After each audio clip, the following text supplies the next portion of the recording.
The snowstorm outside raged with a merciless force, howling through the narrow streets of Portland, Maine.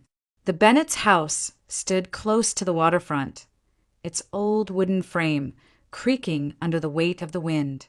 Charles Bennett, a sculptor whose hands carried decades of chiseling stone, sat near the fire, sharpening his tools. Patricia, his wife, stirred a pot of soup in the kitchen. Their home smelled faintly of cedar wood, warmth battling against the icy storm pressing at the windows. Upstairs, their daughter Lauren sat quietly at her desk, penning notes for her final semester. She had always been the pride of her parents, intelligent, disciplined, graceful in a way that made neighbors say she was bound for something remarkable. Her long dark hair framed a face more serious than her 23 years. That evening, however, a tension weighed in her chest heavier than the snow outside. She knew she had to speak. She descended the stairs, her footsteps soft against the old floorboards. "Mom, Dad, I need to tell you something," she said, her voice steady though her hands trembled slightly. Charles set down his chisel. Patricia wiped her hands on a towel and turned expectant. "I'm getting married." For a moment, silence swallowed the room, broken only by the rattling of the windows in the storm. Charles frowned, uncertain if he had heard correctly. Patricia blinked rapidly, searching her daughter's face for some sign of a joke. "To whom?" Charles asked slowly. "His name is Daniel," Lauren replied, her eyes shining with a kind of determined glow. "He's from Nigeria. We studied together at the university. He asked me to marry him, and I said yes." Patricia gasped, her hand gripping the edge of the counter. "Nigeria? Lauren, are you serious?" "Very serious," Lauren said, her voice firmer now. The color drained from Charles's face. "Do you realize what you're saying? That country is half a world away. You would be living under laws, under traditions we don't even understand. Have you thought about the dangers? About what kind of life you'd have there?" Lauren nodded quickly, as if she had prepared herself for every protest. "I know what you're worried about, but Daniel is not like that. He's educated, respectful, loving. He's not some stranger. I've spent years with him in class and projects. He's different from the stereotypes you've heard." Patricia shook her head, tears already forming in her eyes. "Lauren, there are things we cannot ignore. In some places, polygamy is common. Women don't have the same rights. There are diseases, malaria, infections. What happens if you get sick? And what about children? Do you expect to raise them without the freedoms you've known here?" Lauren's voice cracked slightly but did not falter. "I've heard all of it before, but I've also spoken to people who are happy, who've built real families. I can't let fear control my choices. I love him. That's enough." Charles rose from his chair, towering in the dim light of the living room. "Enough? Love alone doesn't keep you safe. Love doesn't guarantee respect or rights or health. You think you're prepared, but you're not. You'll be isolated, far from us, surrounded by people who may not even see you as one of their own." Lauren's hands clenched into fists at her sides. "Dad, I've made my decision. I don't need permission. I'm telling you because you're my parents, because I love you. But I am going to marry Daniel." The words landed like stones. Patricia pressed a hand against her chest, struggling to breathe evenly. Charles's jaw tightened, his heart torn between anger and fear. Finally, Patricia's voice broke through, quiet and trembling. "When?" "After graduation. He wants to hold a ceremony here, so you can be part of it. Then we'll go to Nigeria for a second ceremony with his family." Charles looked at his daughter, the same girl he had carried on his shoulders through Portland's old wharves, the girl he had taught to carve little wooden animals in his workshop. Now she stood before him, a woman determined to chart her own course, even if it meant tearing his heart apart. He exchanged a glance with Patricia. Her eyes, red with tears, mirrored his own helplessness. They knew there was no changing Lauren's mind. The storm outside howled louder, rattling the glass panes as though echoing the chaos within their home. Finally, Charles lowered himself back into his chair, his voice heavy. "If this is what you've decided, then we'll stand by you. But don't mistake acceptance for peace in our hearts." Patricia wrapped her arms around her daughter, clinging as if afraid she would vanish that very night. Lauren held her tightly, whispering, "It'll be okay, Mom. You'll see." But as the fire crackled and the storm pressed harder against the old wooden house, both parents knew that nothing about this path would be simple. The wedding was no longer a distant possibility. It was coming, and with it, a future they could not control. The wedding day arrived with a thin layer of snow still clinging to the sidewalks of Portland. Inside the banquet hall, chandeliers glowed warmly, fighting back the chill seeping through the old walls. Lauren looked radiant in a white gown that Patricia had helped her choose, lace draping gracefully over her shoulders. Her veil shimmered softly in the light, and for a moment, anyone watching could believe this was a perfect day. Friends from the university filled the room, laughing and taking photographs. Distant relatives arrived with cautious smiles, shaking hands with Daniel, the tall, soft-spoken groom who wore a tailored suit. His accent marked him as foreign, but his posture was confident. Charles and Patricia stood close together, welcoming guests, wearing smiles that never reached their eyes. They greeted Daniel politely, but in their hearts, unease gnawed like termites in old wood. When the vows were exchanged, Patricia clutched a tissue, whispering prayers under her breath. Charles kept his face stern, though his chest tightened with every word his daughter spoke. He saw the joy on her face, the way she held Daniel's hand as though nothing else in the world mattered. That joy, pure and defiant, silenced his protests. By the end of the evening, when applause rang out and champagne glasses clinked, the Bennets played their part, smiling, hugging, congratulating. Yet behind every embrace lingered fear of what lay ahead. The following months passed quickly. Lauren completed her degree, Daniel at her side, promising her a future together. Then came the day of departure. At Portland International Jetport, Patricia wrapped her arms around her daughter, refusing to let go. Charles placed a firm hand on Lauren's shoulder, his voice low. "Remember, if you need us, call. We'll always answer." Lauren smiled, though her eyes glistened with tears. "I'll be fine. I'll come back to visit. You'll see." The flight carried them across the Atlantic, across continents, into a world Lauren had only known through Daniel's stories. Lagos greeted her with a wall of heat that pressed against her skin like a heavy blanket. The air buzzed with noise, car horns blaring, street vendors shouting, music spilling from open shops. The chaotic rhythm of the city wrapped around her, overwhelming yet strangely alive. Their new home was not a quiet apartment like she had imagined, but a house filled with relatives. Daniel's parents, siblings, and cousins moved in and out freely, their voices echoing through narrow hallways. Meals were loud and crowded, the food spiced with flavors Lauren had never tasted. She tried to smile, tried to adapt. The warmth of Daniel's family was genuine, yet she felt like an outsider stepping into a dance she did not know. Still, in those early weeks, Lauren clung to hope. Daniel was attentive, proud to show her his country. He took her to markets where stalls overflowed with bright fabrics, to beaches where the Atlantic stretched wide and restless, so different from the gray Maine coastline. At night, they would call her parents through video chat. Lauren's voice carried laughter then, telling her mother how she was learning to cook local dishes, how she was getting used to the noise, how she was happy. Patricia's heart ached with both relief and longing each time the call ended. But gradually, subtle shifts appeared.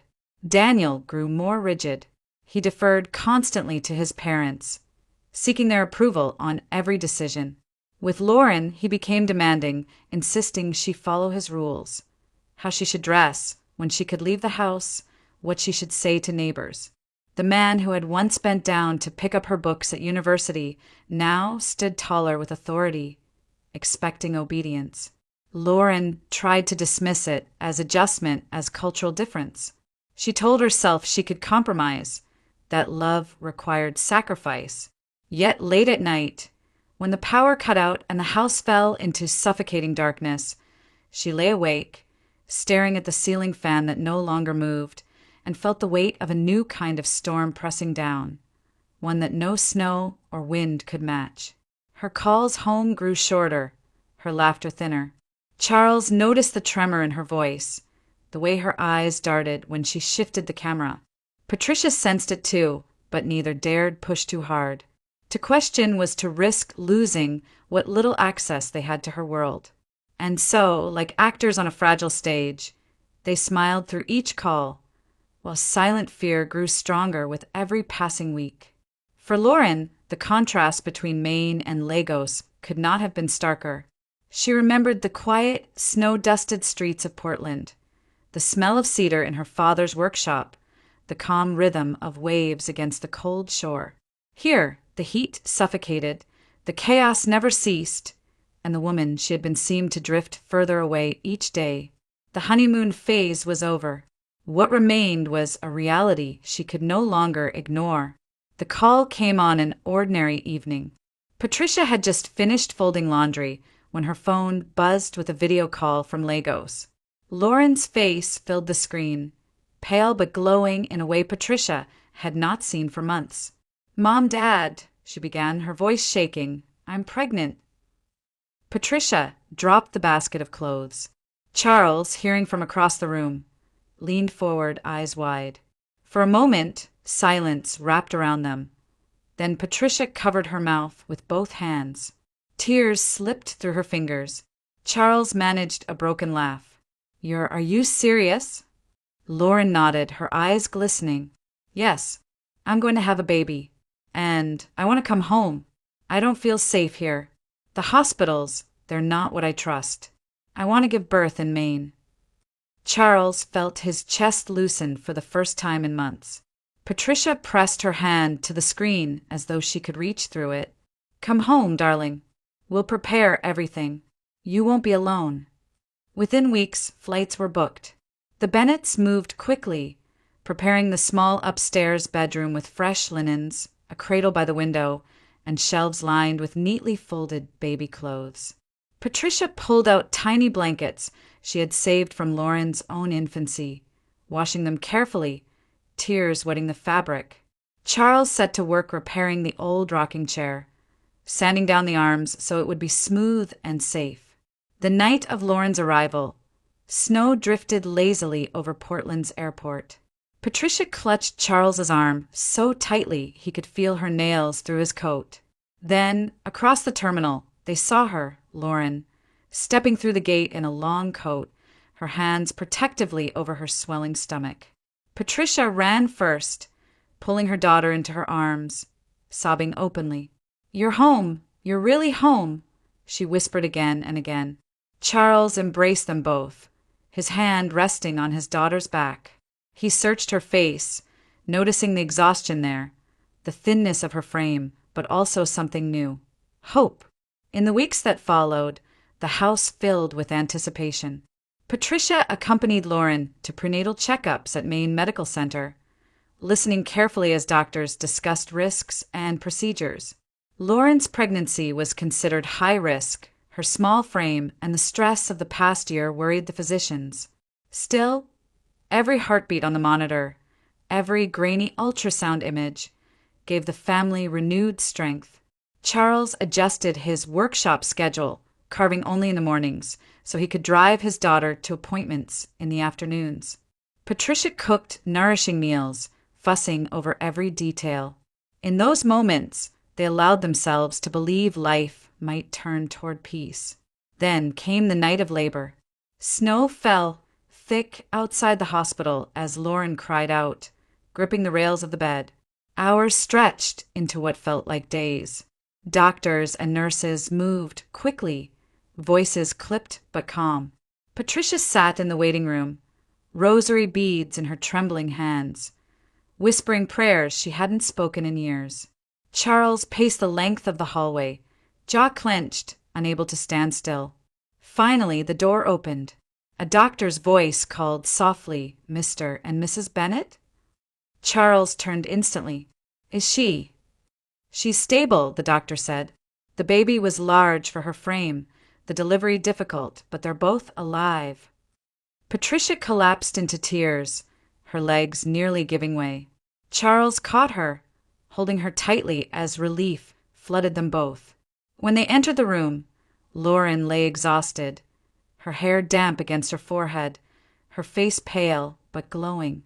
In her arms rested a tiny bundle wrapped in hospital blankets. "Meet your granddaughter," she whispered. Charles stepped closer, his breath catching. The baby had a shock of dark hair, skin soft and warm, and eyes that blinked up with startling alertness. Patricia reached out, brushing a finger over the child's cheek. "Maya," Lauren said softly. "Her name is Maya." The room seemed to fill with light, the storm outside forgotten.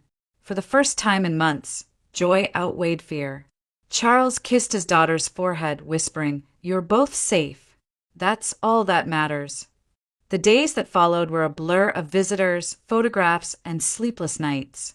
Patricia hummed lullabies as she cradled Maya in the rocking chair, remembering when she had once done the same for Lauren.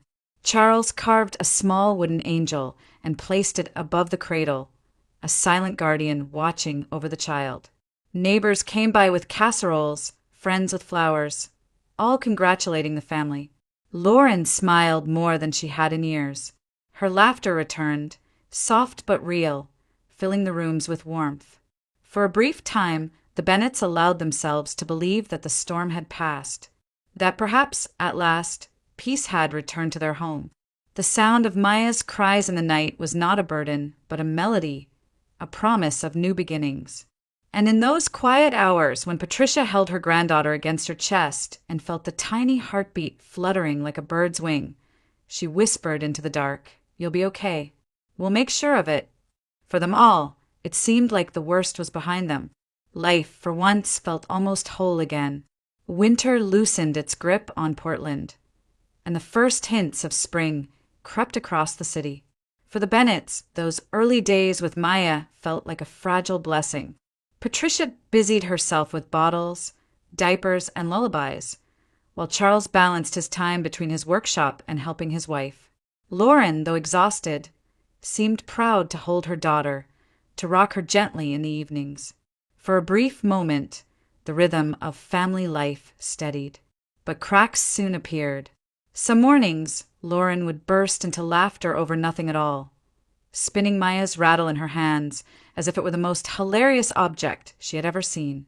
Hours later, without warning, she would collapse into tears, shoulders shaking, insisting that no one understood her, that everyone judged her.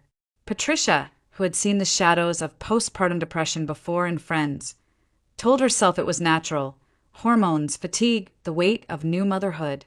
She reassured Charles with soft words, though her own chest tightened with unease. One evening, as Charles returned from his workshop, he found Lauren in the kitchen. She stood by the sink, a small amber pill bottle clutched in her hand. Without hesitation, she tossed a tablet into her mouth and swallowed quickly. "What are you taking?"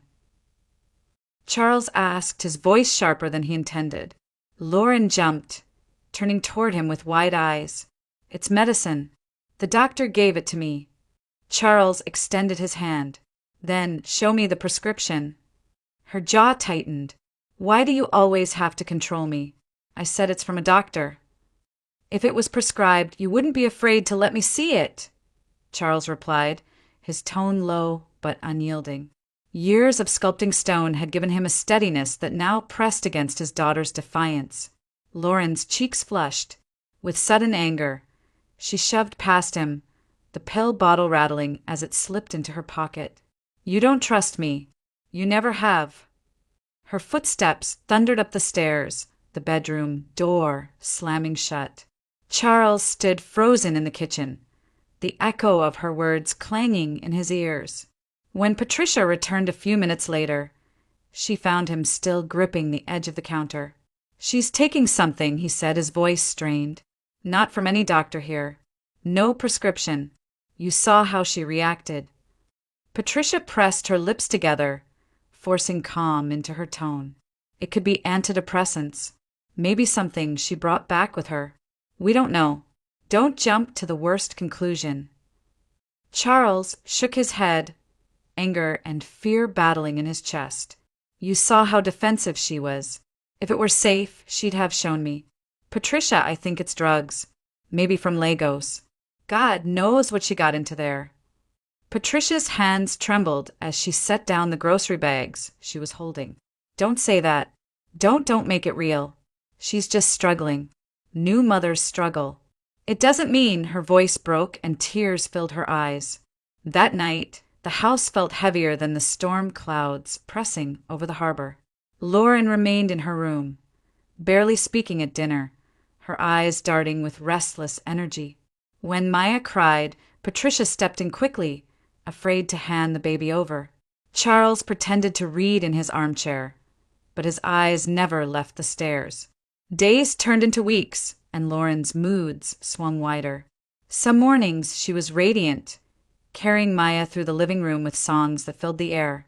Other nights she sat in silence, her gaze fixed out the window, face empty, as if the ocean beyond called to her in ways no one else could hear.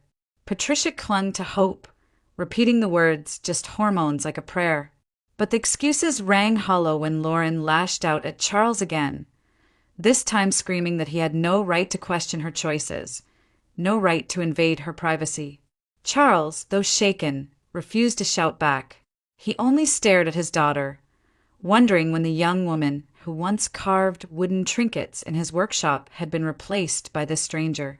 Fear began to seep into the corners of their days. Patricia no longer left Maya alone with Lauren, inventing reasons to keep the baby near.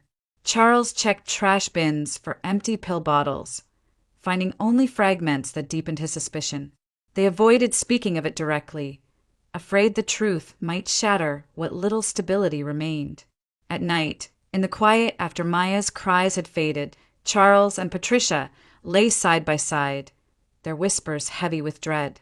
"We're losing her," Charles murmured once, his voice cracking. Patricia reached for his hand, gripping it tightly as though she could tether him and herself to hope. But hope was slipping.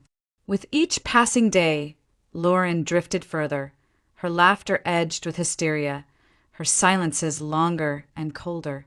The house that had once echoed with the promise of new life now held the sharp scent of fear. The Bennetts had weathered storms before, but this one was different. This was a storm rising inside their daughter, and no amount of firewood or prayer could keep it from tearing through their home. The day began like any other. Patricia bundled Maya into a stroller, wrapping her in a soft pink blanket against the early spring chill. The sidewalks of Portland still carried traces of snow, the air damp with salt drifting from the harbor. Lauren stood at the doorway, watching them leave. She smiled faintly, her eyes unreadable. "I'll see you when you get back," she said. Patricia leaned down to adjust the stroller. "We won't be long," she promised. Then she stepped out into the cold, unaware that this would be the last time she saw her daughter inside that house. 2 hours later, Patricia returned with flushed cheeks and a sleeping baby. She opened the front door, calling softly, "Lauren, we're back." The house was silent. She pushed the stroller into the living room, expecting to hear footsteps from upstairs, but the rooms were empty. The closet by the door gaped open, several coats missing. Suitcases were gone. Panic rose in Patricia's throat. She hurried upstairs. Lauren's dresser drawers had been pulled out, clothes gone, the jewelry box empty. Patricia's hands shook as she clutched her phone, dialing Charles with trembling fingers. "She's gone," Patricia whispered when he answered. "Her things, her suitcases, they're all gone. I can't find her." Charles's voice hardened instantly. "Stay with Maya. I'll check the airport." He drove recklessly, tires screeching around corners, heart pounding with every mile. The Portland International Jetport loomed ahead, its glass facade reflecting the gray afternoon light. Charles rushed inside, scanning the crowd, his eyes frantic. And then he saw her. Lauren stood near the check-in counter, suitcase at her feet, passport in hand. When she noticed her father striding toward her, her expression flickered between guilt and defiance. "Lauren," Charles said, breathless, "what are you doing? Where are you going?" She looked away, shoulders tense. "Don't make this harder, Dad." "You left your daughter," he said, his voice trembling with both anger and desperation. "You walked out without a word. What does this mean? Explain it to me." Her eyes filled with something sharp, almost mocking. "You really didn't see it, did you? Daniel and we've been using drugs for months. He lost his job. We were thrown out of his parents' house. We lived in a shack. There's nothing for us there, nothing here either. Do you think I can raise a baby like that?" Charles felt as if the ground had vanished beneath him. "You're telling me you're abandoning her? Your own child?" Lauren's lips quivered, but her tone stayed cold. "If I take her back, she'll be taken from me the second they find out. At least here, she has you and Mom. I'll tell Daniel's family the baby was stillborn. That way no one will ask questions." "Lauren, listen to yourself," Charles pleaded, stepping closer, his hands outstretched. "We can help you. We'll get you into treatment.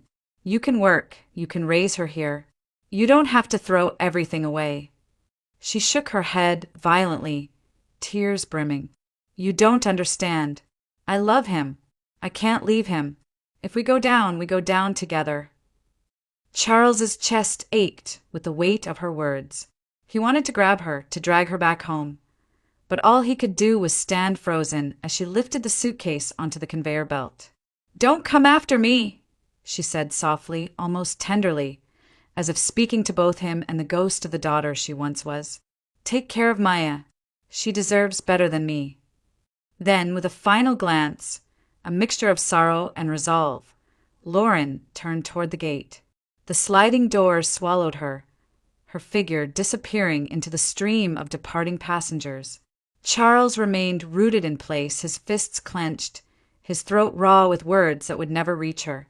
Around him, the airport bustled with the rhythm of strangers' lives, indifferent to the collapse of his own. When he finally returned home, Patricia met him at the door, her face pale, her arms wrapped around Maya as if she could shield the child from the truth. "Did you see her?" Patricia asked, voice breaking. Charles nodded slowly, unable to meet his wife's eyes. "She's gone. Back to Nigeria. She said not to look for her." Patricia's knees buckled, and Charles caught her before she fell. Together, they sank onto the couch, the baby between them, sleeping peacefully, unaware that her mother had chosen to vanish from her life. Outside, the harbor winds rose, rattling the windows with a mournful cry. Inside, the Bennets sat in silence, the weight of abandonment pressing against their chests. A family had been broken, and all that remained was the fragile hope they could salvage what was left for Maya's sake. At first, Patricia tried to convince herself it was only nerves, that every child developed differently. Maya was almost a year old when the doubts began to press harder. Other babies her age pulled themselves upright, babbled words that melted their parents' hearts. Maya, by contrast, struggled even to sit without toppling sideways. Her tiny hands dangled loosely at her sides, failing to grip the toys placed before her. One morning, Patricia sat on the living room rug, coaxing Maya with a brightly colored rattle. "Come on, sweetheart. Just reach for it," she whispered. Maya's big dark eyes followed the sound, but her fingers refused to curl. The rattle slipped from her grasp each time Patricia placed it in her palm. Patricia's throat tightened as she forced a smile. "It's okay, we'll try again." When Charles came in from his workshop, dusting with shavings from his jacket, Patricia finally broke. Tears streamed down her cheeks as she clutched the rattle. "Something's wrong," she whispered. "She can't hold on to anything. She can't even sit up." Charles took the toy from her trembling hands, his own face pale. He looked at Maya, lying awkwardly on the rug, her body stiff in some places and limp in others. For the first time, he let the fear he had buried rise to the surface. "We need to see a specialist," he said quietly. Weeks later, they sat in a sterile office at Boston Children's Hospital, fluorescent lights humming above. Maya lay on an exam table while a pediatric neurologist ran careful tests, checking reflexes, guiding her tiny arms, studying her posture. Patricia's heart pounded with every note the doctor scribbled. Finally, the neurologist removed his glasses, his expression grave. "Your granddaughter has cerebral palsy," he said gently. "It was likely caused by complications during birth. The muscles in her arms and legs don't respond the way they should. With therapy, she can improve, but this will be a lifelong condition." The words struck like thunder. Patricia covered her mouth, choking back a sob. Charles's hands clenched on his knees, his knuckles white. The doctor continued, outlining physical therapy, occupational exercises, the possibility of speech delays. But the Bennetts heard only fragments, their minds reeling from the diagnosis. On the drive back to Portland, the silence in the car was unbearable. Patricia stared out the window, tears streaking her cheeks. Charles kept his eyes fixed on the road, his jaw locked tight. At home, Patricia cradled Maya against her chest, rocking her gently, whispering, "You're perfect. We'll help you. I promise." From that day forward, their lives revolved around Maya. Therapy sessions became the new routine. Trips into the city, long hours in waiting rooms, endless exercises designed to coax strength into fragile muscles. Patricia attended every appointment, carrying notebooks filled with instructions, repeating each exercise at home with tireless devotion. She turned the living room into a miniature therapy center. Mats covered the floor, foam wedges propped Maya in place, bright toys dangled from makeshift stands. "Lift your arm, baby girl," Patricia would coax, guiding her gently, "just a little higher." Each tiny success, a fist closing around a block, a wobbly attempt to roll over, felt like a triumph worth celebrating. But behind the celebrations were tears. Many nights, when Maya was finally asleep, Patricia closed herself in the bathroom, muffling sobs into a towel. Charles often found her there, her shoulders shaking. He would wrap his arms around her, whispering, "We'll get through this. She's strong. We'll make her strong." Charles poured his pain into his workshop, chiseling stone late into the night.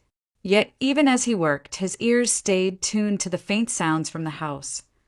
Maya's cries, Patricia's soft lullabies, the rhythm of a family holding itself together through sheer will. As months turned into years, Maya grew. She learned to smile often, her dark eyes sparkling when Patricia sang or when Charles carved her little figurines to play with. Her body remained stiff, her movements awkward, but her mind was sharp, her laughter bright. Patricia clung to those moments, telling herself they were proof of hope. Still, the weight never left them. At every doctor's visit, Patricia waited for news that never came, that Maya might one day walk, that her condition might ease. Instead, the answers remained steady. Therapy could help, but the diagnosis would not change. For the Bennetts, grief became a quiet companion. They mourned the future their granddaughter would never have.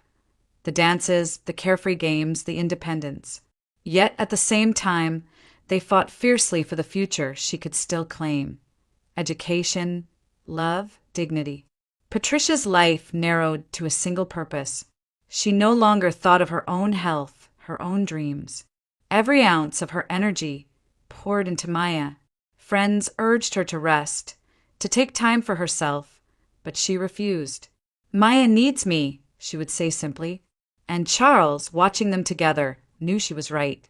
His wife's devotion was the anchor holding their fragile world steady.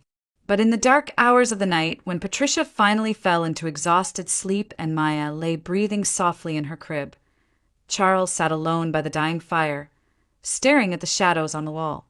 The sculptor who had once shaped stone into visions of beauty now wrestled with a truth he could not carve away. Their family was forever changed, and no matter how hard they fought, some storms could never be undone. The years passed slowly, marked not by milestones most families celebrated, but by the small victories Patricia and Charles clung to. Maya grew into a bright-eyed child with an eager mind. She memorized nursery rhymes, recognized letters, and loved when her grandfather carved wooden animals for her collection. Her laughter often echoed through the old house, chasing away the heaviness that lingered there. Yet no matter how sharp her mind became, her body remained stubborn. At 7 years old, Maya still could not walk. She relied on braces, on special chairs, on her grandmother's tireless hands, guiding her through exercises that left them both exhausted. Patricia never once let frustration slip into her voice. "You're strong, sweetheart," she would whisper. "Stronger than you know." But behind her steady smile, Patricia's strength was fading. Years of strain weighed heavily on her heart. Literally. The chest pains began as whispers. Sharp stabs she dismissed as indigestion. Then they grew into steady aches, leaving her breathless after climbing the stairs. Charles noticed, urging her to see a doctor. She waved him off, pressing a hand to his cheek with weary affection. "I can't slow down, Charlie. Maya needs me." Even as her body weakened, Patricia poured herself into teaching Maya. Each morning, she spread books across the kitchen table, guiding small fingers through words and numbers. In the afternoons, she drilled English vocabulary and encouraged her granddaughter to dream of becoming a translator, reminding her that a sharp mind was just as powerful as strong legs. At night, she read aloud, her voice sometimes breaking, but always finishing the story. Charles watched with both admiration and dread. He saw the paleness in Patricia's cheeks, the way she pressed a hand against her chest when she thought no one was looking. At night, he lay awake, listening to her shallow breaths, afraid each one might be the last.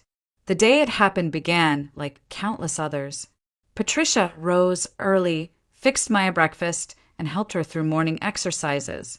The sun was bright, the sky unusually clear over Portland. Charles was in his workshop when he heard the sound, a crash from inside the house, followed by Maya's frightened cry. He rushed in to find Patricia collapsed on the floor, one hand clutching her chest, her face drained of color. Maya sat frozen in her chair, tears streaming down her cheeks. "Grandma, get up!" she screamed. Charles knelt beside his wife, calling her name, pressing his hands against hers. He dialed 911 with shaking fingers, his voice breaking as he begged the dispatcher for help. The ambulance arrived quickly, sirens wailing, neighbors gathering outside in hushed concern. But by the time the paramedics wheeled Patricia into the emergency room, her heart had given out. Charles stood in the sterile hallway, the words "time of death" ringing in his ears like a final verdict. He felt the world tilt, a great silence descending inside him. The woman who had been his partner for decades, who had carried their family through storms he thought would crush them, was gone. Back home, the house felt unbearably empty. Maya clung to him, her small body shaking with sobs. "Where's Grandma? When is she coming back?" she pleaded. Charles swallowed his grief, forcing his voice steady. "Grandma's gone to heaven, sweetheart, but she's watching over you, always." At night, after tucking Maya into bed, Charles walked alone to his workshop. The tools lay untouched, coated with dust. For days he sat there, staring at the stone slabs waiting to be carved.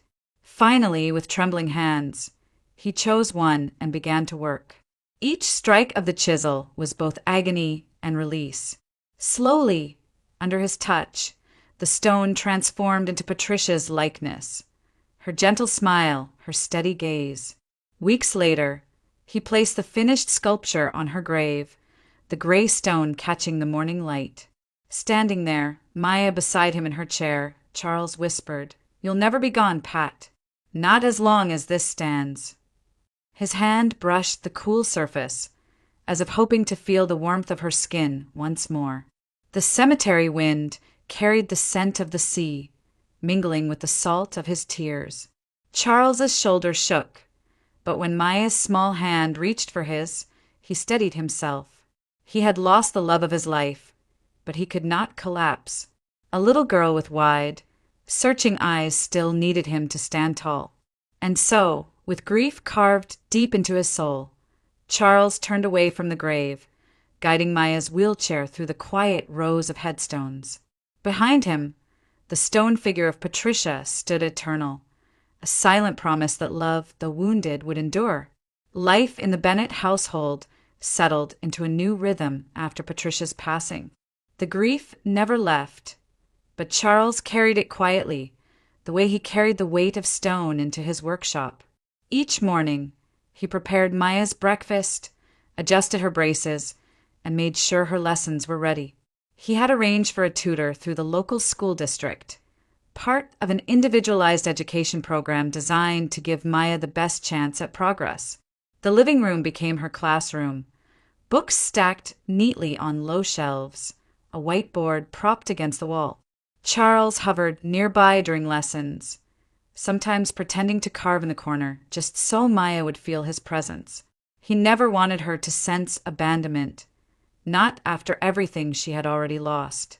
The sound of chisels striking stone drifted through the house in the afternoons, while in the evenings he cooked simple meals, often burning the edges, but Maya never complained. She knew her grandfather's love was tucked into every plate.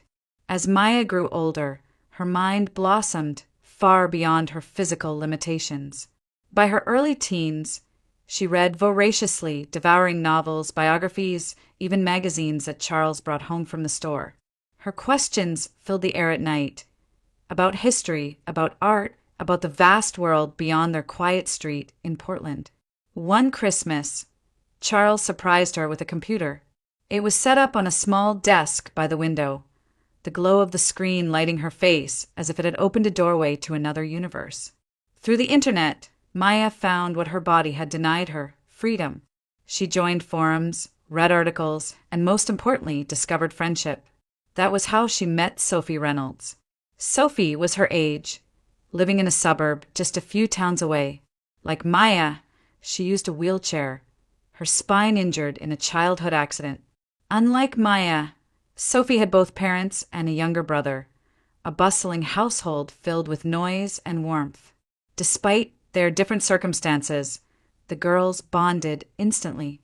They spoke for hours through Skype, sometimes falling asleep with the call still running, the soft hum of each other's breathing filling the silence of their rooms. They shared secrets, crushes, frustrations with therapy sessions, and dreams that seemed too fragile to speak aloud to anyone else. "I wish I could just get up and walk out the door," Maya confessed once, staring at her reflection in the dark computer screen. "Me too," Sophie replied. "But maybe we don't need legs to go places. We've already got the world right here." She tapped her keyboard and grinned. Their friendship became a lifeline. Maya no longer felt the sharp edges of loneliness pressing in so fiercely. She had someone who understood the hours of stretching exercises, the stares from strangers, the constant calculation of how to fit into a world not built for them. Then, one afternoon, Sophie's voice trembled with excitement. "I met someone," she whispered, cheeks flushed even through the grainy video. Maya leaned closer to the screen. "What do you mean? Like a boy?" Sophie nodded, her smile radiant. "His name is Alex. We met at the university cafeteria. He carried my tray when I was struggling, and then he walked me home. He didn't even flinch when he saw my chair. He just treated me like any other girl." For weeks, Maya listened to Sophie's stories about the texts, the walks, the way Alex laughed at her jokes. Soon came the news that he had asked her to be his girlfriend. Sophie's happiness poured through every word, every smile, every late-night call. Maya rejoiced with her friend, clapping and cheering through the screen. Yet when the call ended and the room fell silent, a different emotion pressed heavily on her chest. She wheeled herself to the window, staring out at the quiet Portland street dusted with snow. The houses glowed with warm lights, families gathering around dinner tables. She imagined what it might feel like to have someone look at her the way Alex looked at Sophie, to be seen not as fragile or dependent, but as a girl, worthy of love, of attention, of being chosen. The thought stirred both longing and pain. Charles noticed the shadow in her eyes, but said nothing. He only carved longer in the evenings, the rhythm of hammer and chisel filling the silence between them.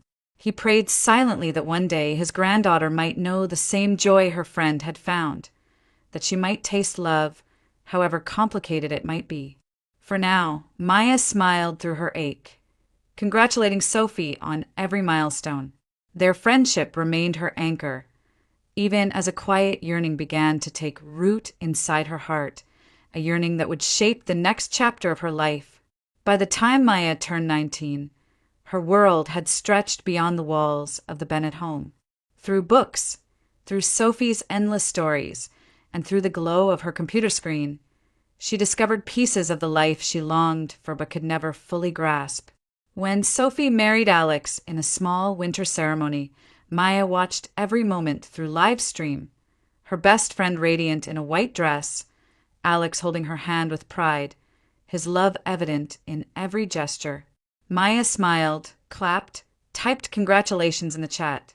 But when the call ended, she sat in silence, staring at her own reflection in the dark screen, the ache of longing sharp in her chest. It was Sophie who first suggested she try online dating. "Why not?" her friend urged. "People meet all kinds of ways now. You deserve love as much as anyone else, maybe more." So one late evening, after Charles had gone to bed, Maya created a profile on a dating site. Cupid, the screen bright against the quiet of her room. She typed carefully, describing her love of books, her fascination with languages, her dream of traveling the world. She hesitated over the part about her disability, finally choosing to leave it unsaid. Messages trickled in, most shallow, some cruel, but one stood out. His name was Matthew Harris. His profile picture showed a young man with kind eyes, light brown hair falling slightly over his forehead. His first message was simple. "You seem really interesting. Would you like to talk?" From that night, their conversations never stopped. They spoke about music, about their favorite films, about childhood memories that made them laugh until they cried. Matthew asked questions no one else had ever bothered to ask. What books inspired her? What places she dreamed of visiting? What made her feel alive? With each passing day, Maya felt pieces of herself unfolding, revealed in ways she had never dared share before. For 2 months, they spoke every night. Sometimes they stayed awake until dawn, voices soft through the speakers, reluctant to say goodbye. Matthew's voice was steady, warm, carrying a gentleness that wrapped around Maya like a blanket. For the first time in her life, she felt chosen. Then, one evening, Matthew asked the question she had both longed for and feared. "Can I see you? In person?" Her heart raced. She wanted to say no, to keep the fragile perfection of their online world intact. But his voice carried such sincerity, such hope, that she found herself whispering yes. They agreed on a Saturday evening. Charles would be away at his workshop. Maya spent the day preparing, brushing her thick dark hair until it gleamed, applying light makeup, slipping into her favorite blue dress. She wheeled herself to the mirror, studying her reflection with trembling anticipation. At 6 o'clock, the doorbell rang. She opened it to find Matthew standing there, taller than she expected, a bouquet of white roses in his hands. His smile was bright, his eyes crinkling with genuine warmth. "Hi, Maya," he said softly. For a moment, the world seemed to tilt in her favor. She invited him in, her voice shy but steady. He stepped inside, setting the flowers on the table. His eyes lingered on hers, and she felt her heart lift. But then, inevitably, his gaze shifted. It dropped slowly, landing on the wheelchair beneath her. His smile faltered. The light in his eyes dimmed. Maya's breath caught. She watched as confusion, then discomfort, spread across his face. He opened his mouth as if to speak, but no words came. Instead, he stepped back, his hand brushing nervously against the doorknob. He stammered, his voice cracking. Then, without another word, he turned and hurried out the door, the sound of his footsteps pounding down the porch steps, swallowed by the rising wind. The roses remained on the table, their petals trembling as the door slammed shut. Maya sat frozen, the silence pressing around her. Slowly, her chest heaved, and tears spilled down her cheeks. She wheeled herself to the window, watching the storm gather outside. Snow whipped through the streetlights, the blizzard's howl echoing the shatter inside her heart. She whispered to the empty room, "Why am I never enough?" Her voice cracked, raw and jagged. She pressed her hands to her face, sobs tearing free. That night, the storm outside raged like none she had ever seen. But the one inside her was worse. Alone in the dark house, the bouquet of roses wilting by her side, Maya wept until her body shook, convinced that love was something forever out of reach. The blizzard raged through the night, snow piling high along the quiet Portland street. Inside the Bennett home, Maya sat in her chair by the window, her face streaked with tears. The bouquet of roses still lay on the table, petals sagging as if mirroring her heart. The storm outside felt like a reflection of the chaos within, every gust of wind a reminder of what she had just lost. Hours passed in silence, broken only by the ticking of the grandfather clock in the hallway. Then, sometime past midnight, the doorbell rang. Maya froze, her breath caught in her throat. She thought at first it must be her imagination, but the bell rang again, urgent, insistent. With trembling hands, she wheeled herself to the door. When she opened it, the freezing wind rushed in, and there he was, Matthew Harris, snow clinging to his coat and hair, his chest rising and falling as though he had run the whole way. His eyes were wide, filled with something rawer than the polite warmth she had first seen in them. "Maya," he began, his voice breaking, "please don't shut the door. I need to explain." She stared at him, her heart pounding. The memory of him running away was still a wound too fresh to touch. Her voice was sharp, jagged. "You left. You saw me and ran. What else is there to explain?" Matthew flinched, guilt washing over his face. "I know, and I'll regret that moment for the rest of my life if you let me." I was shocked, caught off guard. "You never mentioned the chair, and when I saw it, I froze. Not because of you, but because of me. Because I wasn't the man I thought I was." Snow swirled between them, flakes clinging to his eyelashes. His voice grew steadier. "I don't care about the chair, Maya. I care about you. The girl who stayed up until dawn laughing with me. The girl whose words make me want to be better. I was a coward, but I don't want to be any more." Her throat tightened, tears threatening again. "And how do I know this isn't just pity? That you won't walk away the next time it gets hard?" Matthew stepped closer, his breath visible in the icy air. "Because I came back. Because I couldn't sleep knowing I'd hurt you. Because when I pictured my life without hearing your voice tomorrow, it felt empty." The words broke something inside her. Tears spilled down her cheeks, hot against the cold wind. For so long she had believed love was out of reach, that no one could see past her chair, past the body that betrayed her. And yet here he was, standing in the snow, asking for another chance. Her voice was barely a whisper. "I'm scared." "So am I," Matthew admitted. "But maybe we can be scared together."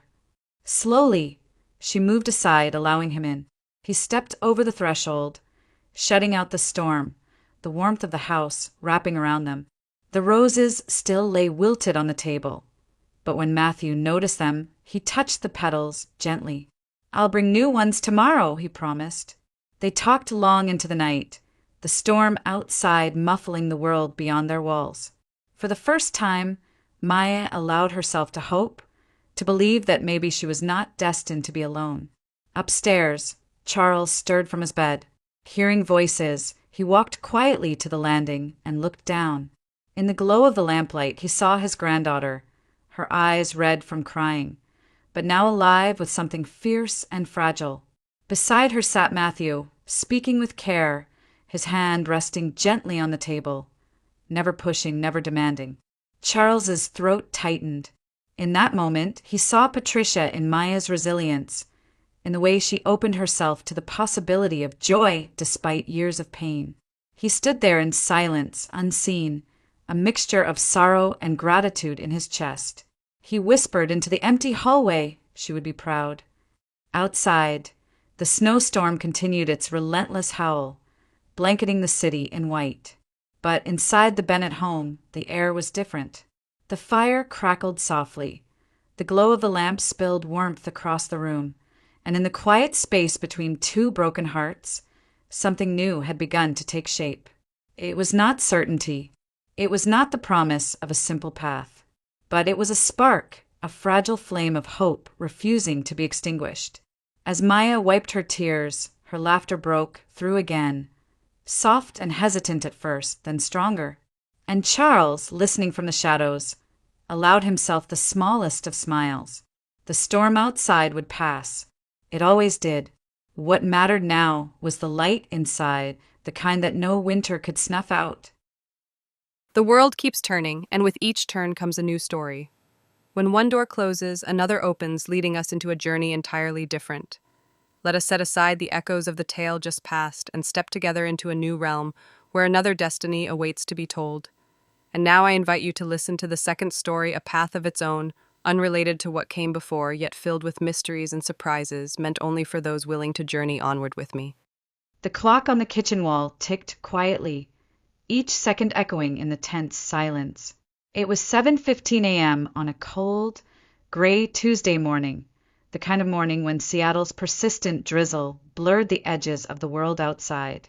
I sat at the marble island, my hands wrapped tightly around a steaming cup of black coffee, hoping its warmth might chase away the chill settling deep inside my bones.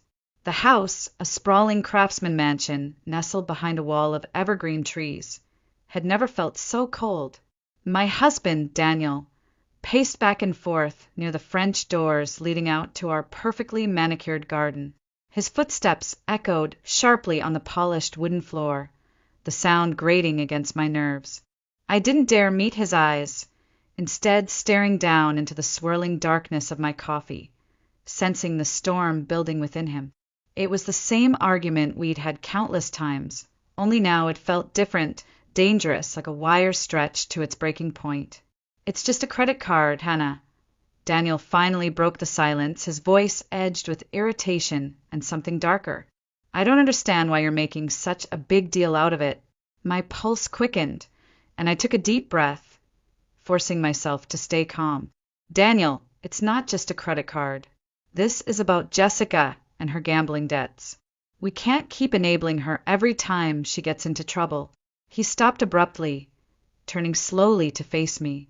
His dark eyes narrowed, a muscle twitching dangerously along his jawline.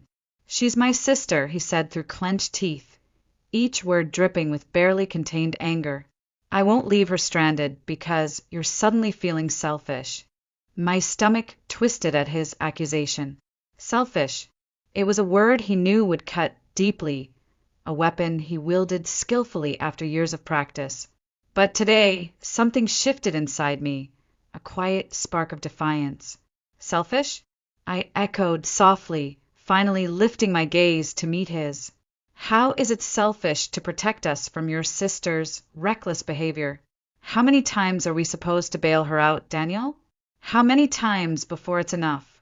His expression darkened, fury flashing like lightning behind his carefully composed facade.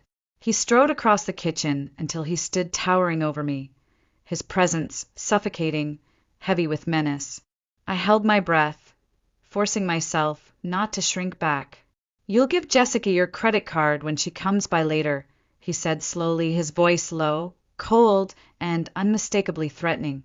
End of discussion. For the first time in years, I felt anger rise in my chest, hot and defiant. Without breaking eye contact, I spoke firmly, clearly, and with a courage I hadn't known still existed within me. No, Daniel, I'm done letting Jessica, or you, control me.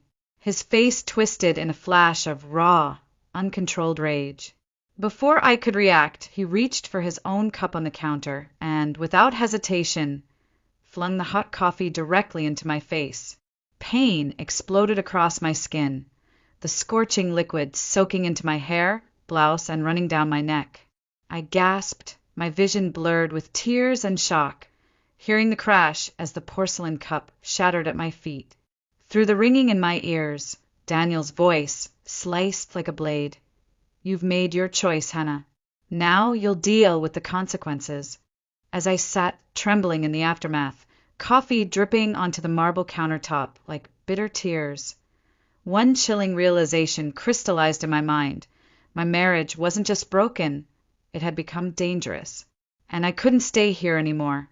My heart thundered violently in my chest as Daniel stormed out of the kitchen, slamming the heavy oak door behind him so forcefully that the framed photographs rattled against the wall. Pain radiated from my cheek and neck, a harsh reminder of the line he just crossed, a line that I had allowed to blur for far too long. I reached blindly for a kitchen towel, pressing it gently to my burning skin, wincing at both the sting of hot coffee and the deeper pain of betrayal. Slowly, I stood up, legs trembling beneath me. Shards of porcelain littered the pristine kitchen floor like tiny, jagged mirrors, each reflecting back fragments of my life. Kneeling carefully, I began to pick them up, tears finally spilling down my face as I caught glimpses of memories reflected in their broken surfaces, the laughter we'd once shared at this very island, the mornings spent dreaming about a future that now felt like a cruel illusion. But amid the pain came clarity, a fierce, undeniable clarity. Daniel's anger was no longer something I could rationalize away. It wasn't just an isolated outburst, but the culmination of years spent walking on eggshells, afraid of setting off his temper. Each fragment of porcelain felt heavier than the last, carrying with it the weight of countless silences, of compromises I'd convinced myself were acts of love. I finished cleaning the shattered pieces and placed them carefully into the trash, feeling oddly symbolic, as if I were finally discarding not just a broken cup, but the illusion of the perfect life Daniel had built around us.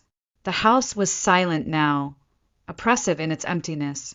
Glancing at the clock again, 7:45 a.m., I realized Jessica would arrive later today, expecting my obedience, my compliance, just as Daniel had promised. But something deep within me rebelled fiercely at the thought. I wouldn't be here. Not this time. Not ever again. With newfound resolve, I made my way upstairs to our lavish bedroom, though suddenly, nothing about this place felt truly mine. Pulling out a small suitcase from the back of the closet, my movements became rapid, determined. I grabbed only what mattered: essential clothing, important documents, and a small leather-bound journal, its worn pages filled with fragments of the person I used to be before Daniel molded me into someone I no longer recognized. At the bottom drawer of my nightstand lay an envelope I'd hidden months ago, emergency cash tucked discreetly beneath old greeting cards. My fingers brushed against it, relief flooding my veins. Daniel had always insisted on managing our finances, carefully keeping control over every aspect of our lives. But this money was mine, the quiet defiance I'd nurtured, knowing deep down I might one day need to escape. As I zipped up the suitcase, my gaze landed on the framed wedding photo sitting elegantly on our dresser. We looked so young, so happy, two people who believed love was enough to conquer anything. My fingers hesitated over the silver frame before gripping it tightly, anger surging through me. Without thinking, I hurled the photograph against the bedroom wall. Glass exploded outward, showering the floor with shards that glittered like ice, releasing something inside me that had been trapped for far too long. I didn't belong here anymore. Not in this house, not in this marriage. Downstairs, I slipped on my coat and grabbed my keys, but my steps slowed as I passed the large mirror near the entryway. The woman staring back at me was almost unrecognizable, her cheek bright red from the burn, eyes swollen but fierce, determined to reclaim her dignity. Taking a deep breath, I stepped outside into the chilly Seattle air, the drizzle soaking into my skin, a baptism of sorts, washing away remnants of weakness. Climbing into my car, I glanced back one final time at the sprawling mansion that had imprisoned me in luxury and loneliness for far too many years. As I pulled away from the curb, my phone buzzed in my pocket. Rachel's name lit up the screen, my best friend, my lifeline. I quickly tapped the speakerphone, her warm voice filling the cold silence. "Hannah, are you all right?" "You sound awful," she asked immediately, her concern palpable even through the phone. I left Rachel," I replied softly, voice shaking slightly as reality sank in. "He crossed a line today. I can't go back there." A brief pause followed, filled only by the quiet hum of tires on wet pavement. Then Rachel spoke again, her voice steady and reassuring, like an anchor grounding me amidst the chaos. "Come to Sunrise Coffee. We'll figure everything out together. You're not alone anymore." Relief washed over me, calming the panic that had been building since I'd driven away from that house. For the first time in months, perhaps even years, I truly believed I could rebuild my life, piece by shattered piece, on my own terms. I glanced in the rearview mirror, seeing nothing but gray sky and rain-soaked streets behind me. Ahead lay uncertainty, freedom, and perhaps, just perhaps, the sweet promise of revenge. 20 minutes later, I pulled into the small parking lot behind Rachel's cafe, Sunrise Coffee House, nestled comfortably on a bustling street corner in downtown Seattle. Rain tapped steadily against the windshield as I turned off the engine, suddenly feeling frozen to my seat. Outside, the world moved quickly, people rushing beneath umbrellas, oblivious to the storm raging within me. I took a deep, trembling breath, fighting back the wave of anxiety threatening to paralyze me. Rachel's cafe had always been a safe place, filled with warmth, laughter, and the comforting scent of freshly ground coffee beans. But today, stepping inside felt like admitting something had truly broken in my life, something I couldn't easily repair. Gathering courage, I grabbed my suitcase and stepped out into the cold drizzle. The cafe's warm glow spilled out from its large windows, casting welcoming patterns of golden light onto the rain-soaked sidewalk. My pace quickened, desperation driving me toward that warmth, toward the promise of safety and comfort. The brass bell chimed gently as I pushed open the cafe door. Inside, the familiar aroma wrapped around me like an embrace: roasted coffee, vanilla pastries, and cinnamon. Rachel stood behind the counter, her sleeves rolled up, auburn curls loosely tied back. When she looked up and saw me, her welcoming smile faded instantly, replaced by a look of shock, then immediate concern. "Hannah," she murmured softly, setting down the steaming mug she'd been holding. Her eyes traveled over my red, swollen cheek and the damp blouse clinging awkwardly to my skin. She quickly rounded the counter, gently guiding me toward the back room, away from the curious eyes of customers sipping coffee and chatting quietly. Once we were safely behind the closed door of her small office, Rachel faced me fully, eyes wide and searching. "My God, Hannah, what happened?" Unable to hold back any longer, the truth poured from my lips in a torrent of raw, unfiltered emotion. "Daniel, he threw coffee at me. He demanded my credit card again, Jessica's debts, and when I finally refused, my voice cracked, betraying the pain and humiliation I'd been holding back." Rachel's expression hardened with quiet rage. "Oh, Hannah," she whispered, pulling me fiercely into her arms, her embrace both protective and comforting. "I'm so sorry. You don't deserve any of this." I leaned into her hug, feeling the warmth of true friendship, something I'd forgotten existed amid Daniel's carefully constructed isolation. For a moment, I allowed myself to simply be held, feeling my defenses slowly lower, my heart aching from exhaustion and relief. Eventually, Rachel gently guided me to a chair, kneeling in front of me as if determined to ensure I understood every word clearly. Listen to me. You're not going back there, okay? I don't care what Daniel says or does. You're safe here. I nodded weakly, tears threatening again. But, Rachel, I've been married to him for 8 years. He's controlled every aspect of my life, money, friends, everything. How do I even start over? Rachel squeezed my hand, determination blazing in her eyes. One step at a time, Hannah. First, we protect you. I'll call Julia Hastings today. She's the best divorce attorney in Seattle. If anyone can handle Daniel, it's her. Hearing Julia's name sent a rush of relief and dread through me simultaneously. I'd heard of her. Julia was known for being tough, relentless, and extremely effective.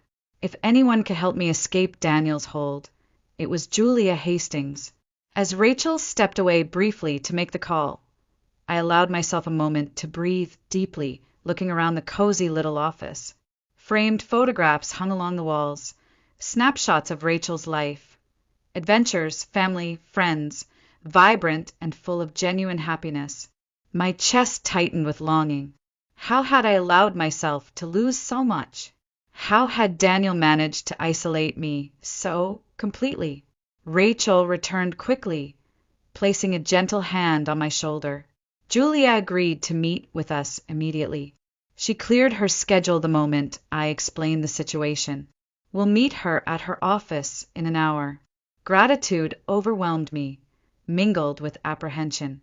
The thought of confronting the reality of divorce, of truly leaving Daniel, was both terrifying and exhilarating. Yet beneath my fear, a quiet determination grew stronger, fueled by Rachel's unwavering support. Rachel, I whispered, feeling a sense of shame creep in alongside my gratitude. Thank you. I don't know what I'd do without you. She smiled softly, squeezing my shoulder reassuringly. You don't have to thank me, Hannah. Friends don't let friends fight battles like this alone. We'll get through this together. Her words resonated deeply within me, igniting a small spark of hope. Yes, Daniel had controlled me for years, using fear, guilt, and isolation as his weapons. But for the first time, I was no longer alone. I had allies, strength, and finally a chance at freedom. For now, that would be enough. Less than an hour later, Rachel and I arrived at Julia Hastings' downtown office, tucked discreetly within one of Seattle's sleek glass skyscrapers. Rain streamed in shimmering trails down the tall windows, obscuring the city skyline, lending a strangely comforting anonymity to our meeting. My heart raced with anxiety, but Rachel's presence beside me steadied my resolve. The receptionist led us down a softly lit hallway into an elegant yet welcoming office. Bookshelves lined the walls, filled with leather-bound law texts. At the center of the room, behind an expansive mahogany desk, sat Julia Hastings herself. She rose gracefully as we entered, extending a firm handshake, her eyes sharp yet compassionate. Hannah, it's good to meet you, she said calmly, gesturing for us to sit across from her. Her voice exuded both authority and kindness, immediately reassuring me that I was in capable hands. Rachel filled me in briefly, but I'd like to hear everything from your perspective. I took a deep breath, then began speaking, slowly at first, then more clearly, finding strength in each word.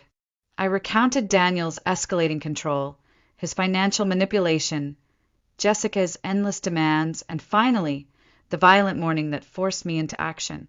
Rachel squeezed my hand occasionally, silently encouraging me through the hardest details. Julia listened attentively, never interrupting, her expression gradually shifting from calm professionalism to quiet, carefully controlled anger. When I finally finished, Julia paused for a long moment, letting my words settle. Then she leaned forward slightly, her gaze locked intently on mine. Hannah, I'm sorry for everything you've endured. But the good news is, legally speaking, you're not powerless here. Daniel's behavior, especially the violence and coercive control, gives us leverage. First, I'll file for immediate legal protection, restraining Daniel from contacting or approaching you. Then, we'll petition to freeze shared assets and credit lines to prevent him or Jessica from retaliating financially. Her words were clear and decisive, each syllable filling me with cautious hope. Still, anxiety crept back in at the thought of Daniel's reaction. Julia, he's powerful, I warned softly. He has resources, influence. I'm terrified he'll try to punish me for leaving. Julia's eyes narrowed slightly, her voice unwavering. Men like Daniel rely heavily on intimidation and control. But when faced with someone who refuses to be intimidated, they crumble faster than you'd expect. You're stronger than you realize, Hannah, and he knows that. He's counted on you, never finding your voice. Her words resonated deeply, touching on truths I had buried beneath years of self-doubt. For so long, Daniel had stripped away my strength, replacing it with fear and uncertainty. But right now, in Julia's office, sitting beside Rachel, I began to reclaim the courage I'd once lost. What happens next? I asked, my voice steadier now. Julia nodded, opening a file and pulling out a stack of carefully prepared documents. We'll file these petitions immediately. You'll stay somewhere safe, ideally with Rachel, for a few days until we get an initial ruling. Then we'll focus on building your case for divorce, securing financial independence, and ensuring you're protected long-term. Rachel turned to me, determination etched into every line of her face. You're staying with me. I won't let you face Daniel alone again. Julia smiled approvingly. Good. The stronger your support network, the harder it will be for Daniel to manipulate you. And from now on, Hannah, document everything. Texts, calls, threats. Each detail matters. I nodded, feeling empowered by this practical, concrete plan. Yet one thought still gnawed at my confidence. Julia, Jessica, his sister, is involved. She's deep in gambling debts, always demanding money. Will she complicate things? Julia's gaze hardened slightly.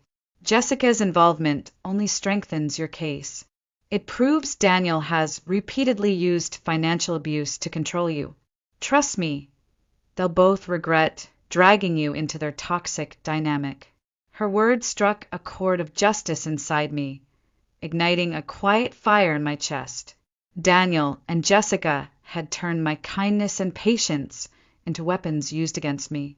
Now they would face consequences, real, tangible consequences. Julia handed me her card, her expression reassuring yet fierce. You're not alone anymore, Hannah. From this moment forward, consider me your strongest ally. We'll confront Daniel together, and I promise he won't win this time. As we left Julia's office, Rachel and I stepped out into the wet streets of Seattle. The rain had slowed to a gentle mist, and despite the uncertainty still looming ahead, I felt lighter, as if a weight had finally begun lifting from my shoulders. You okay? Rachel asked quietly, her eyes filled with concern. I took a deep breath, tasting freedom in the damp air. Honestly, I'm scared but hopeful. For the first time in years, Rachel, I'm hopeful. Rachel linked her arm through mine, pulling me close. Good, because Daniel doesn't deserve another second of your fear. We'll make him regret every single thing he's done. Together, we walked down the bustling sidewalk toward her car. The city around us seemed brighter, somehow less oppressive. The path ahead would be challenging, but now, finally, I was no longer trapped beneath Daniel's shadow. Now, it was my turn to reclaim my life. By the time Rachel and I arrived back at her home, the Seattle sky had darkened to deep shades of twilight, painting everything in muted blues and grays. Rachel lived in a modest brick townhouse on Capitol Hill, nestled between leafy trees and rows of cozy, historic homes. It felt worlds away from the pristine mansion I'd fled earlier, yet somehow infinitely warmer and more inviting. Inside, Rachel quickly busied herself making tea, offering a sense of normalcy amid the turmoil that still lingered within me. As she moved about the kitchen, I sat quietly at her dining table, my thoughts swirling like the steam rising from the cup she placed gently in front of me. The warmth seeped into my cold fingers, steadying my nerves. Rachel took a seat across from me, her gaze steady but gentle. "How are you feeling, Hannah?" "Really?" I exhaled slowly, trying to piece together an honest response from the fragments of my scattered thoughts. Exhausted, afraid, but also strangely relieved. It's like I've finally taken a breath after holding it for years. Rachel nodded knowingly, her expression thoughtful. "That makes sense. You've been living under Daniel's shadow for so long. You've forgotten how it feels to breathe freely. But the hardest part, leaving, is behind you now." I shook my head slowly, dread still tightening around my chest. "I wish that were true, Rachel. But Daniel isn't going to let this go easily. You don't know how obsessive he can become once he feels he's lost control." She reached across the table, squeezing my hand firmly. "Hannah, that's exactly why you're staying here. You're safe. And Julia Hastings won't let Daniel get away with anything now. You've finally got people who won't let him intimidate you anymore." Her reassurance was comforting, but a nagging unease still twisted in my stomach. As if on cue, my phone suddenly vibrated violently against the wooden table, startling us both. Daniel's name flashed insistently across the screen. My pulse quickened, panic rising sharply. Rachel met my gaze calmly. "Don't answer. Let it go to voicemail. Julia said to document everything." The call eventually ended, silence settling heavily over the room. Moments later, another notification lit up my screen, a voicemail. I hesitated, fingers trembling as I tapped play, bracing myself for Daniel's fury. His voice filled the silence, cold, controlled, and unmistakably threatening. "Hannah, I know you're ignoring me. You have exactly 1 hour to come home before I personally drag you back here. Don't make me come looking for you, it won't end well." The message ended abruptly, leaving a chilling silence. I stared numbly at the phone, fear tightening around me like a vice. Rachel's eyes hardened, her voice unwavering. "He's bluffing, Hannah. He's trying to frighten you into returning, because he's terrified that you finally stood up to him. You are not going back." "I know," I whispered, fighting the tremor in my voice. "But he knows how to get to me. What if he shows up here?" Rachel stood decisively, a fire burning fiercely behind her gentle demeanor. "If Daniel dares come here, he'll regret it. This isn't his territory. You're not his property anymore." I stared up at her, admiration swelling alongside the anxiety churning within me. Rachel's strength was contagious, gradually replacing my fear with determination. Daniel thrived on intimidation. Yet here, in Rachel's quiet sanctuary, his threats seemed less powerful. Finally, I nodded slowly. "You're right. I can't keep running from him. This time, he needs to understand I won't be manipulated." A faint smile spread across Rachel's face, pride evident in her eyes. "Exactly. Daniel isn't prepared for this new Hannah, the one who knows her worth and isn't afraid to fight back." Together, we moved to her living room, where Rachel gently placed a blanket over my shoulders. She settled beside me on the couch, our silence comfortable as we watched the city lights flicker to life through rain-speckled windows. For the first time in years, I felt the beginnings of peace, a fragile but growing belief that maybe, just maybe, I could survive this. And yet, even as hope flickered within me, a quiet voice whispered dark warnings. Daniel wouldn't concede defeat easily. He'd built our marriage on control, fear, and dominance, and I had just dismantled the foundations of his world. He would strike back soon, hard and fast. But this time, when he did, I'd be ready. Night had fully fallen over Seattle, blanketing the city in shades of darkness broken only by streetlights and the steady glow of distant office towers. Rachel had gone upstairs to check on fresh linens for the guest room, leaving me momentarily alone with my thoughts. Wrapped in a soft blanket, I sat quietly by the living room window, gazing out into the rain-slicked streets, lost in contemplation. Suddenly, headlights swept across the front window, slicing through the darkness. My heart froze instantly, dread coiling tight in my chest. A sleek black BMW, Daniel's unmistakable car, slowed to a deliberate stop outside Rachel's townhouse, its engine purring ominously in the still night air. My pulse thundered loudly in my ears as Daniel stepped out, his polished shoes gleaming beneath the street lamp.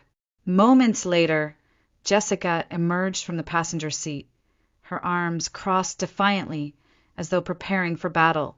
Fear threatened to swallow me whole, but beneath the fear simmered a powerful current of anger. "Rachel!" I called urgently, my voice barely above a whisper, but sharp enough to bring her racing downstairs.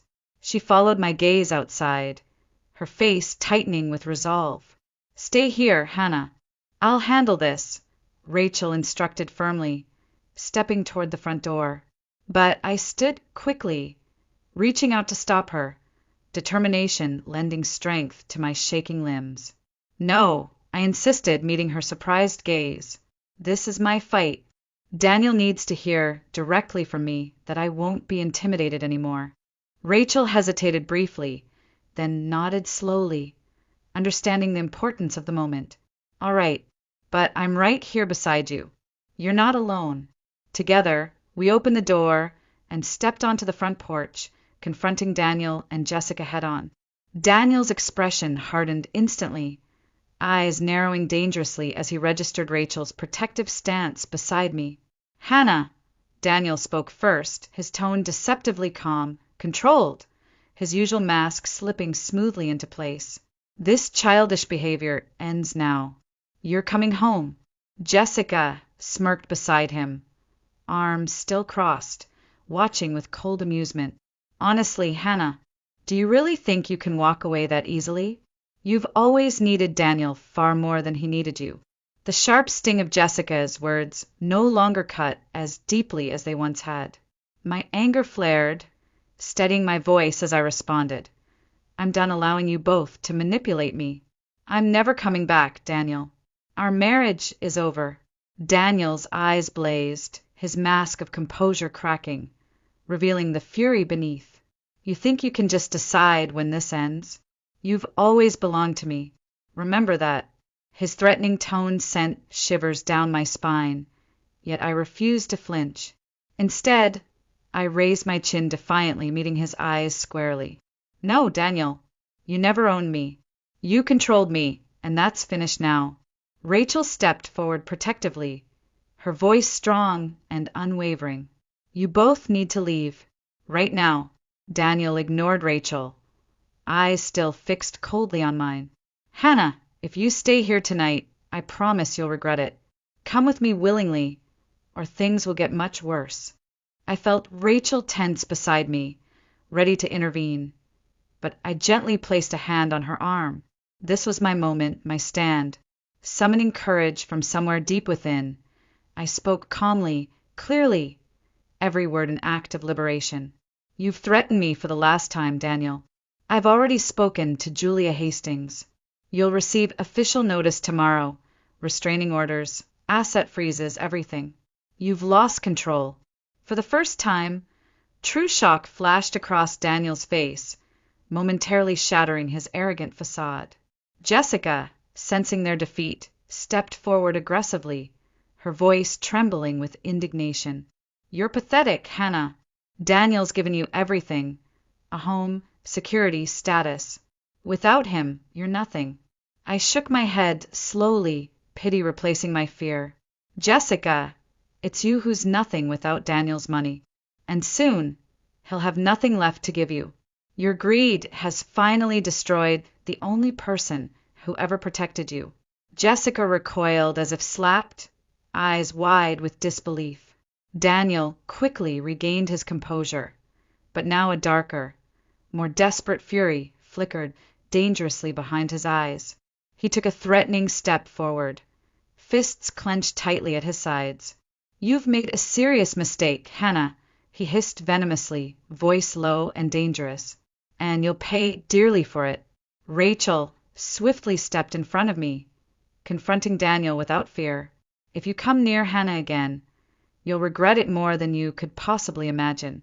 Daniel hesitated, his gaze flicking from Rachel's defiant stance back to my unwavering stare. Finally, sensing he'd lost control completely, he turned sharply on his heel, storming toward the car. Jessica followed hastily, casting one final glare of hatred my way. As Daniel's car sped away, disappearing into the rainy Seattle night, the adrenaline drained suddenly from my body. I leaned heavily against Rachel, breathing deeply, feeling both drained and exhilarated. "You did it," Rachel whispered softly, pride evident in her voice as she wrapped an arm around me supportively. "You stood your ground." I exhaled shakily, a mixture of relief and lingering anxiety washing over me. Daniel wouldn't accept this defeat quietly. He'd retaliate fiercely, soon and without mercy. But tonight, standing beneath the dim glow of Rachel's porch light, I allowed myself a small, triumphant smile. Because for the first time in our marriage, Daniel Roberts was the one leaving with fear in his eyes, realizing he no longer held power over me. And that alone felt like sweet revenge. That night, sleep eluded me entirely. I lay awake in Rachel's cozy guest room, staring at the soft shadows that danced across the ceiling, my mind replaying Daniel's threats and Jessica's vicious accusations. Yet beneath the anxiety that lingered like a fog, a new resolve burned steadily, a quiet flame building into something fierce and unstoppable. Morning came slowly, Seattle's perpetual gray skies mirroring my mood. I rose early, quietly stepping out onto the balcony overlooking Rachel's small garden, wrapped tightly in a thick wool sweater. Raindrops glittered like tiny crystals on leaves and flowers, the fresh air cool against my skin, clearing away any lingering doubts. Today marked a turning point. I could feel it in every fiber of my being. Rachel appeared shortly after, 2 steaming mugs of coffee in her hands. She handed one to me silently, and we stood together, watching the city wake beneath a gentle drizzle. "How do you feel?" she finally asked softly. I sipped my coffee, savoring its comforting warmth before responding. "Stronger. For the first time, I feel ready to fight back." Rachel smiled gently, her eyes shining with pride. "Good. Julia called earlier. She secured the temporary restraining order. Daniel can't legally come near you now, or he'll face consequences." A rush of relief surged through me, empowering yet cautious. Daniel wouldn't simply surrender. He'd find new, subtle ways to retaliate. But now, the law stood firmly on my side, a powerful weapon in my fight for freedom. An hour later, I sat beside Rachel in Julia Hastings' office, the freshly printed restraining order laid before me, the official documents representing tangible evidence of my reclaimed power. Julia leaned forward, her expression serious yet confident. "This restraining order is only the beginning," she explained clearly. "Our next step is to regain control of your finances. I've petitioned to freeze all joint accounts. Daniel's pattern of financial coercion and emotional abuse will be enough to grant you temporary control of shared assets. He'll be blindsided. He won't expect you to strike first." A flicker of apprehension crossed my face, but I nodded resolutely. "Do it. Daniel has manipulated me financially for years. If I cut off his ability to control me through money, he'll lose his strongest weapon." Julia's smile widened with approval. "Exactly. He built his power on financial intimidation. Once we remove that foundation, his entire structure collapses." Rachel gently squeezed my hand, encouragement radiating from her. "This is your moment, Hannah. You're finally taking your life back." With determination surging, I signed the documents Julia presented, each signature feeling like an act of defiance, a declaration of independence from Daniel's oppressive shadow. Within hours, Julia's actions took effect. Daniel called repeatedly, frantic messages filling my voicemail with threats, pleas and accusations as he discovered his accounts frozen. Listening to each message, I felt a strange calm settle over me, no longer terrified but invigorated. His desperation validated everything I'd suffered through. He was finally tasting the helplessness he'd forced upon me for so long. Late that afternoon, Rachel and I returned to her cafe, Sunrise Coffee. As we walked through the front doors, the familiar aromas filled my lungs, grounding me in comfort. Rachel moved behind the counter, preparing orders, while I quietly sat near the large windows, reflecting on my newfound strength. My peaceful moment shattered abruptly when Jessica stormed inside, her fury palpable. Patrons glanced up, startled, as she approached aggressively, eyes blazing with indignation. "You ruined everything, Hannah," she hissed, voice trembling with barely restrained anger. "Daniel can't access his accounts because of you. Do you have any idea what you've done?" I calmly lifted my gaze to meet hers, unfazed by her outburst. "Yes, Jessica. I've freed myself from both your control and Daniel's. Whatever problems you have now, they're no longer my concern." Jessica's jaw dropped slightly, shocked by my calm defiance. "How dare you?" But Rachel quickly intervened, stepping protectively beside me. "Leave, Jessica. Hannah owes you nothing. Go solve your own problems." Jessica's eyes narrowed venomously, realizing she'd lost her power here. "This isn't over," she spat bitterly, backing away slowly. "You'll both regret this." Watching her storm from the cafe, I felt a quiet triumph bloom within my chest. Jessica's anger no longer frightened me. In fact, seeing her and Daniel stripped of their entitlement felt incredibly satisfying. Rachel placed a comforting hand on my shoulder. "You're incredible, Hannah. Daniel and Jessica underestimated your strength, and now they're paying the price." I took a deep breath, allowing myself to embrace that truth. "They're not done fighting, Rachel.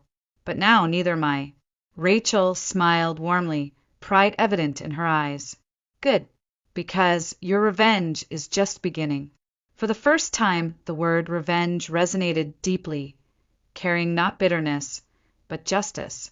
Daniel and Jessica had forced me into silence for years, believing my kindness equaled weakness. But they'd awakened something powerful, something fierce within me that refused to be contained again. And now, the hunter would finally become the hunted. In the days that followed, Daniel's furious calls slowly dwindled into tense silence. Each ignored threat, each failed attempt to manipulate me only deepened my confidence. The restraining order had delivered a heavy blow to his ego. But I knew the real battle, the final act of our toxic marriage, was yet to come. The rainy Seattle morning was unusually bright as I stood before our former home in Bellevue. No, Daniel's home now, accompanied by Julia and Rachel. Today marked a critical step, retrieving my personal belongings and, symbolically, severing the last thread connecting me to the life I once believed was perfect. As we stepped through the front door, a sense of surreal detachment washed over me. The house was silent, cold, stripped of warmth and meaning. Memories of happier times whispered from every corner, each bittersweet moment reminding me how drastically my world had shifted. Julia spoke calmly, guiding me forward. "Take your time, Hannah. You're in control now." I walked upstairs slowly, each step carrying the weight of 1,000 decisions. In the bedroom I once shared with Daniel, I began quietly packing my belongings. Each item placed into the suitcase felt like a small victory, a reclamation of my identity. But as I opened the bottom drawer of my dresser, my breath caught sharply.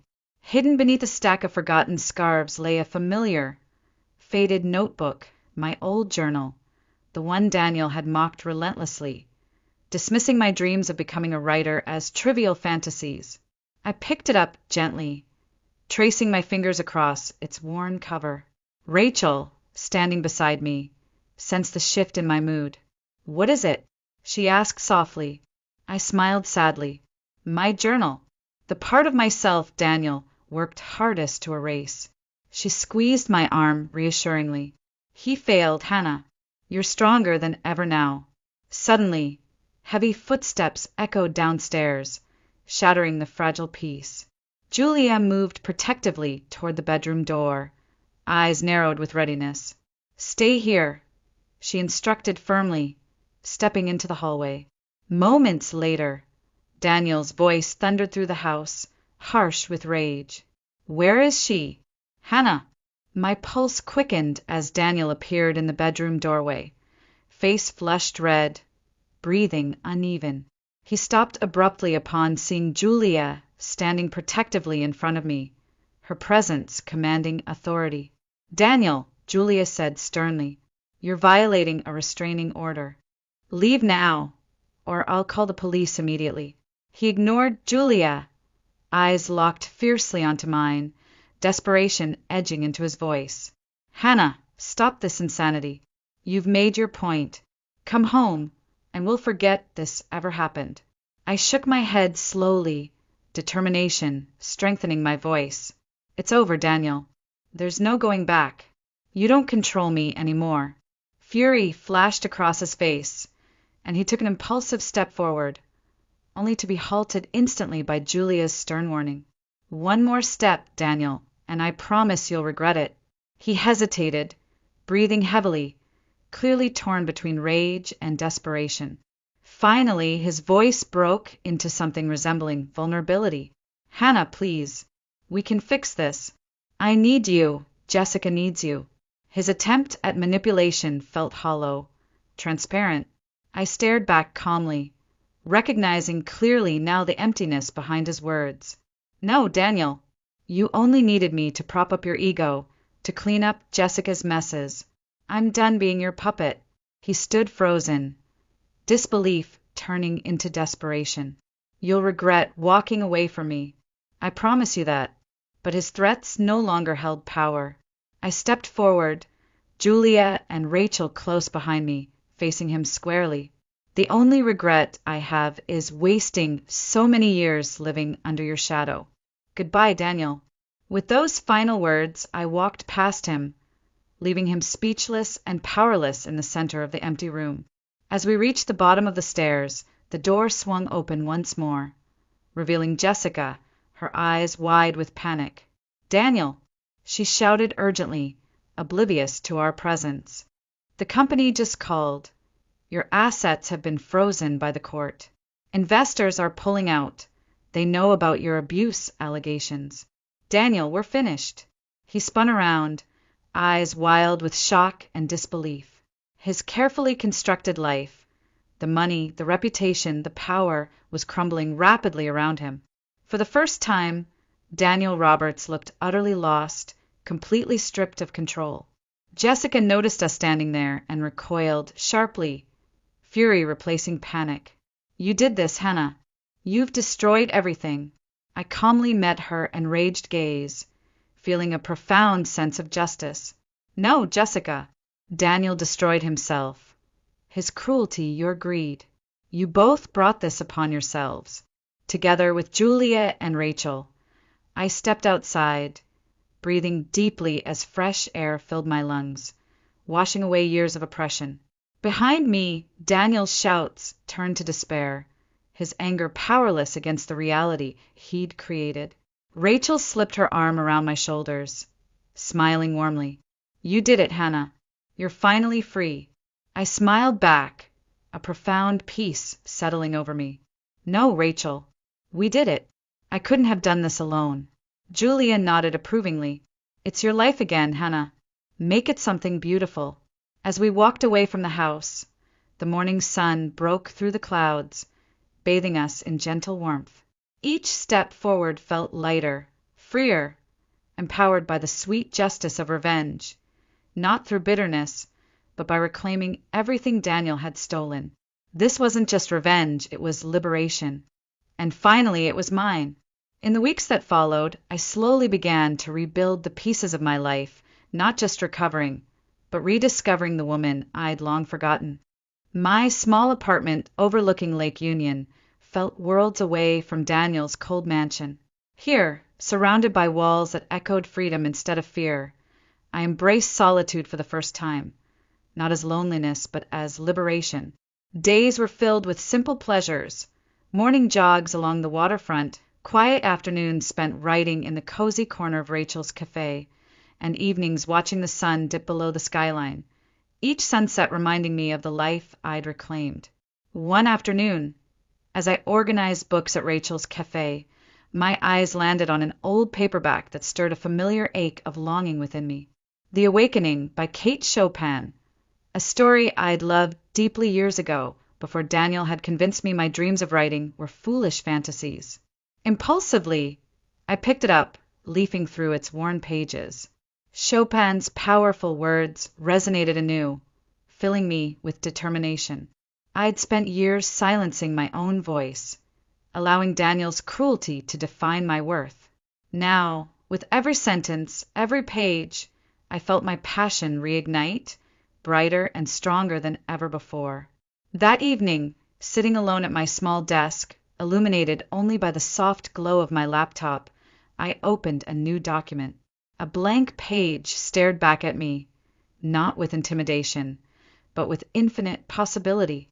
My fingers hovered briefly above the keys, heart beating fast, excitement tinged with fear.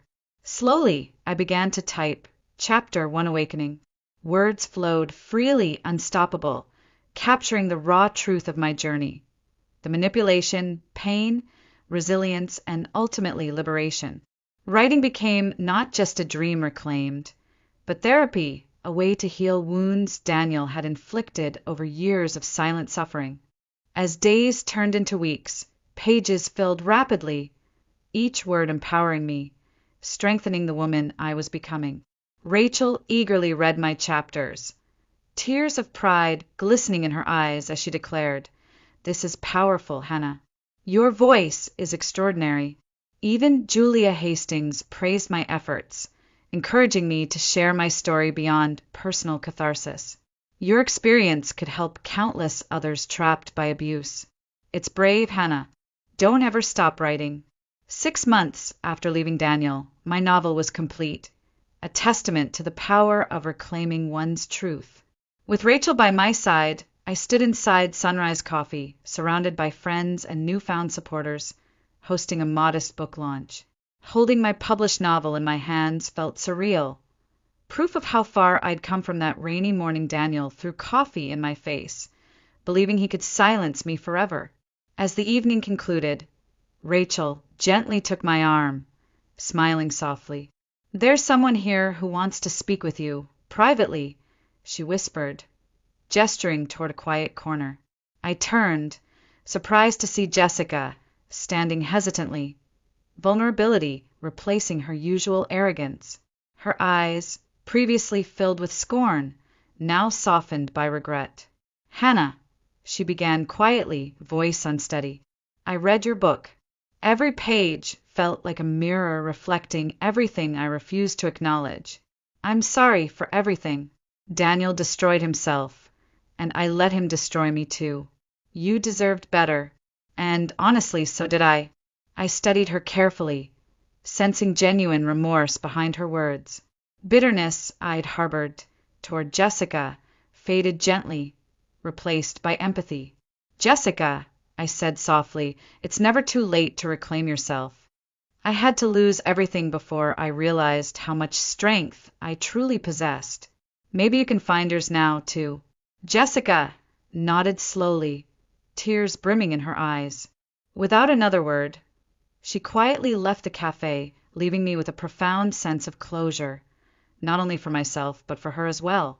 Late that night, alone in my apartment overlooking the glittering city skyline, I stood by the open window, breathing deeply. The air felt different, lighter, sweeter, as though freedom itself had finally found me. My phone buzzed softly, Rachel, texting one final message before bed. "I'm proud of you, Hannah. You've truly awakened, and your journey is just beginning." Smiling, I placed the phone down and turned toward my reflection in the darkened window. The woman who stared back at me was unrecognizable from the frightened person Daniel once controlled. This Hannah was strong, empowered, reborn from pain into resilience. Yes, I'd taken revenge, but not through bitterness or anger. Rather, through living beautifully, reclaiming joy, dignity, and dreams Daniel had sought to erase. My sweetest revenge was choosing myself, again and again, every single day. As the city lights twinkled quietly below, I whispered softly into the night air, promising myself the words Daniel had tried desperately to silence. My story matters. My voice matters. And from now on, nothing and no one will ever silence it again. In the silence that followed, a gentle rain began to fall. A cleansing, healing rain, washing away the shadows of my past, leaving only strength, clarity, and hope behind. And finally, standing there beneath that gentle downpour, I knew one undeniable truth. I was free.